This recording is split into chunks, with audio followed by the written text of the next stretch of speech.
Hello mga ka-DIY, welcome ulit sa ating YouTube channel, Handilina Vlog. So ngayon meron tayong isang Asus VivoBook. Ang problema daw nito ay ayaw mag-power. So meron tayong charger. Check muna natin. Yung pinakauna gagawin natin ay ang pag-check sa kanyang charger to see if may problema ba unang-una sa charger. Dahil sabi rin ng may-ari na ayaw daw mag-charge. So, kailangan muna natin gagawin ito. So, base sa ating multimeter reading na 19.40, which is okay naman. So, sure tayo na hindi problema yung ating charger. So, isaksak natin. And then, wala tayong nakikita na indicator. Dapat meron tayong charging dito. Pero wala. Kaya nga pag i-open natin, walang lalabas na display, hindi mag-power. So yan nga talaga yung problema. So yan ang ating susubukan na i-fix sa video na ito.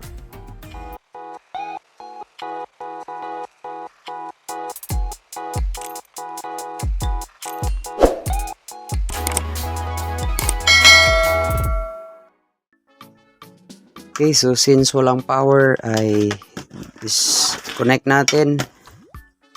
Sabi ng may-ari, meron na daw nag-try nito na mag-open. Kaya nga pala itong kanyang screw dito ay parang nakabukas na. Subukan natin i-open para matingnan natin ano talaga yung problema. At sabi naman niya ay matagal na ito na ginamit. Mga ilang years din.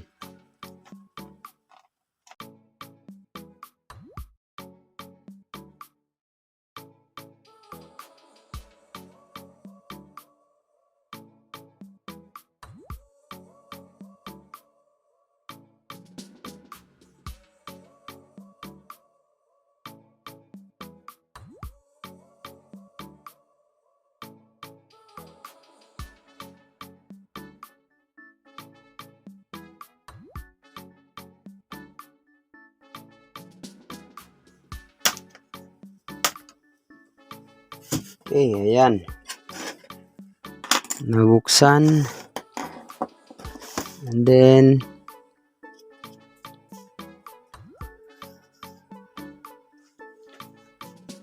brush muna natin.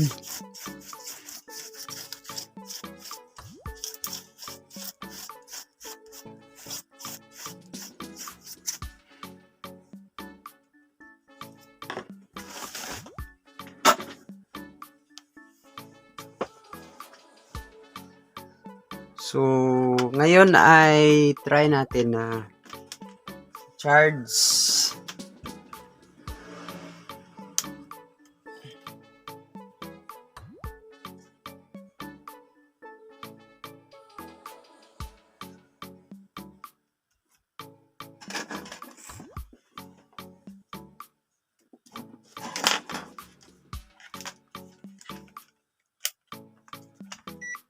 Try tayo ng voltage testing.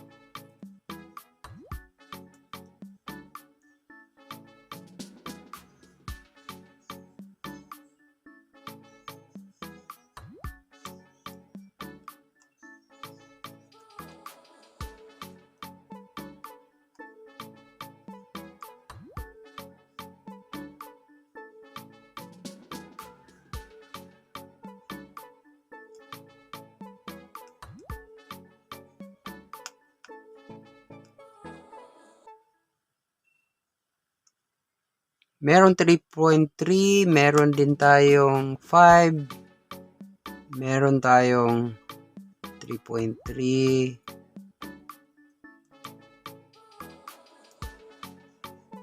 merong 19. So expected na dapat ito ay mag-power.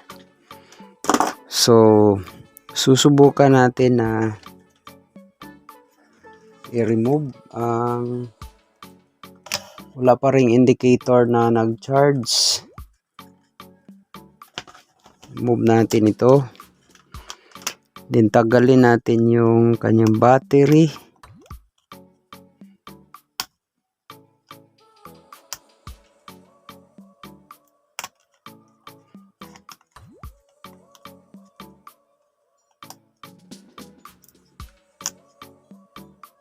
Okay, natanggal yung battery. And then susubukan natin na press yung power button, that is deep cycle.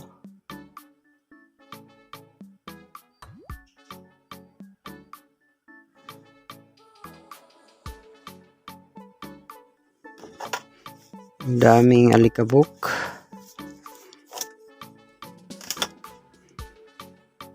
Okay, pagkatapos niyan ay susubukan nating i-plug uli yung charger.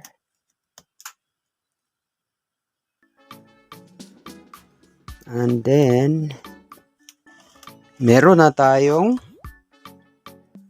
automatic, meron tayong na-detect dito. Pansin nyo yan.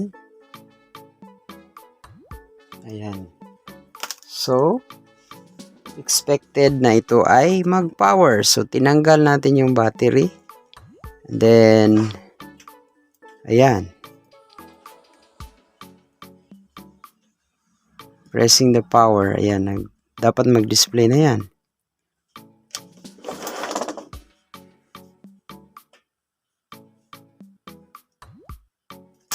Pero wala pa rin. Mag-power lang. Sige lang. Hintayin natin.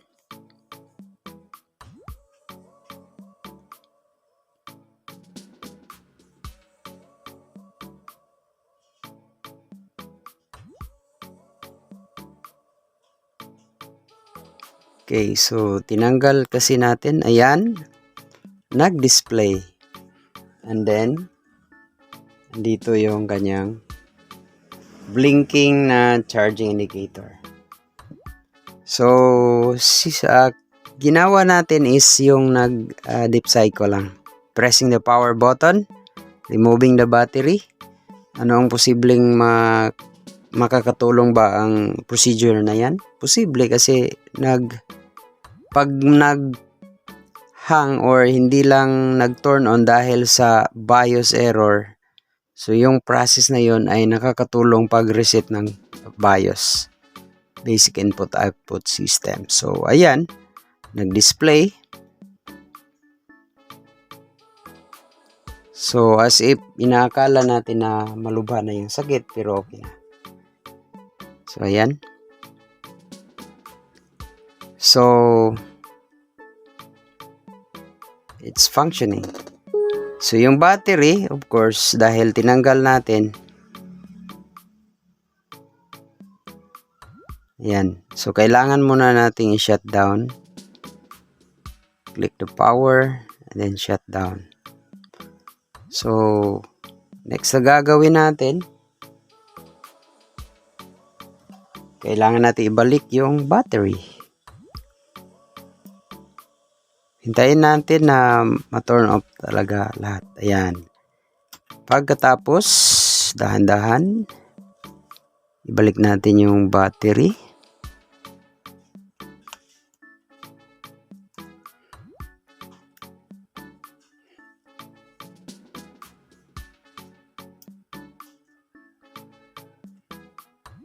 Ayan. And then, cleaning. So ngayon, balik natin yung cover.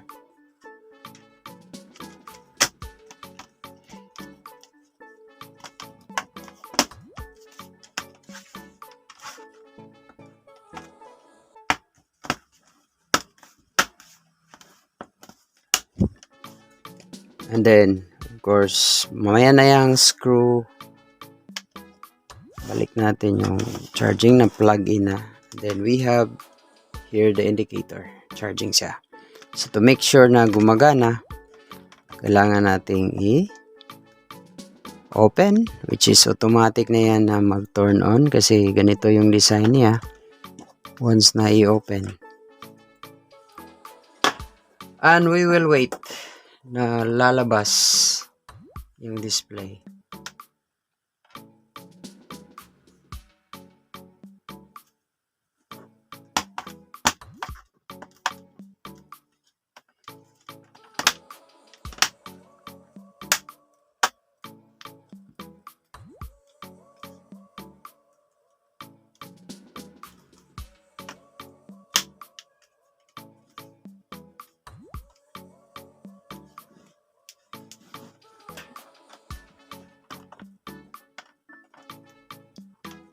So, remove muna natin yung yan na, nag-display na.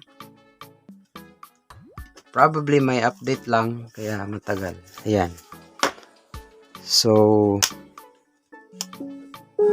nag-display and then ang ating battery 94% available. Naka-plug in, so i-remove natin. Ayan, natanggal and then working pa rin yung battery. So, ayan lang po. At na-fix natin ang issue na ayaw mag-turn on at ayaw mag-charge yung Asus VivoBook. AMD Ryzen, AMD Radeon Graphics. Yan lang po. Success ang ating ginagawa. Gustuhan mo ba ang video ito?